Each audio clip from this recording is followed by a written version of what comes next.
حدیث collection part 2 بڑے گناہوں اور نفاق کی نشانیوں کا بیان 2 حدیث۔ بسم اللہ الرحمن الرحیم۔ السلام علیکم دوستو،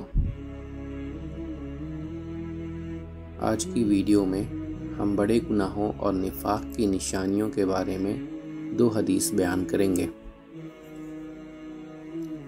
حدیث نمبر 1، حضرت ابو ہریرہ رضی اللہ عنہ سے روایت ہے کہ رسول اکرم صلی اللہ علیہ وسلم نے فرمایا، جب کوئی آدمی زنا کرتا ہے تو اس کے جسم سے اس کا ایمان نکل کر اس کے سر پر سائے کی طرح رہتا ہے، اور جب وہ اس فعل یعنی کام سے رک جاتا ہے تو ایمان اس کی طرف واپس لوٹ آتا ہے۔ ترمذی۔ حدیث نمبر 2، حضرت صفوان بن جسال رضی اللہ عنہ سے روایت ہے کہ ایک یہودی نے اپنے ساتھی سے کہا کہ آؤ اس نبی رسول اکرم صلی اللہ علیہ وسلم کے پاس چلیں، تو اس کے ساتھی نے اس سے کہا کہ اسے نبی نہ کہو، اگر اس نے تم سے یہ الفاظ سن لیے تو اس کی 4 آنکھیں ہو جائیں گی، یعنی بخوشی سے پھولے نہیں سمائیں گے۔ چنانچہ وہ دونوں رسول اکرم صلی اللہ علیہ وآلہ وسلم کی خدمت میں حاضر ہوئے۔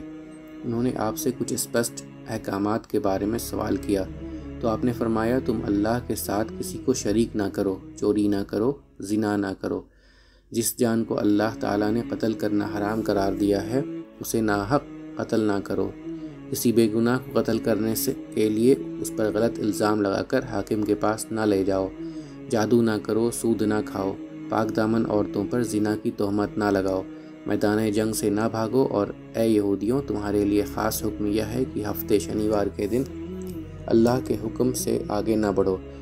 یہ سن کر ان دونوں نے آپ کے ہاتھوں اور پاؤں کو چوما اور اقرار کیا کہ آپ سچے نبی ہیں۔ رسول اکرم صلی اللہ علیہ وآلہ وسلم نے فرمایا، پھر تمہیں میری پیروی سے کون سی چیز روک رہی ہے؟ انہوں نے کہا کہ حضرت داؤد نے اپنے رب سے دعا کی تھی کہ نبوت کا سلسلہ ہمیشہ انہی کی اولاد میں چلتا رہے، لہٰذا ہمیں خطرہ ہے کہ اگر ہم نے آپ کی اطاعت کی تو یہودی ہمیں قتل کر دیں گے۔ ترمذی، نسائی۔ وضاحت، یہودیوں کی مذہبی کتابوں میں آپ کی نبوت کا تذکرہ موجود تھا۔ انہیں آپ کے نبی ہونے کا اس طرح یقین تھا جس طرح کسی کو اس کی اولاد اپنی ہونے کا یقین ہوتا ہے، مگر حسد، جلن اور بغض دل کے کینے کی وجہ سے وہ آپ پر ایمان نہ لائے۔ حضرت داؤد علیہ السلام کی دعا یہودیوں کی اپنی گڑھی ہوئی بات تھی۔ انہوں نے ایسی دعا نہیں کی تھی اس لیے کہ انہوں نے خود تورات اور زبور میں آپ رسول اللہ صلی اللہ علیہ وسلم کا خاتم النبیین ہونا پڑھ رکھا تھا۔ ادھک معلومات کے لیے پڑھیے ترجمہ و تفسیر سورہ بقرہ آیت نمبر 109 اور 146۔ امید کرتا ہوں دوستوں کہ آپ کو آج کی ویڈیو اچھی لگی ہوگی۔ اگر آپ کو ہماری ویڈیو اچھی لگی ہے تو ویڈیو کو لائک ضرور کریں، اور مزید اس طرح کی ویڈیوز دیکھنے کے لیے ہمارا چینل سبسکرائب کر لیں، اور دوستوں کے ساتھ شیئر کرنا بھی مت بھولیں۔ اللہ آپ سب کا حامی و ناصر ہو۔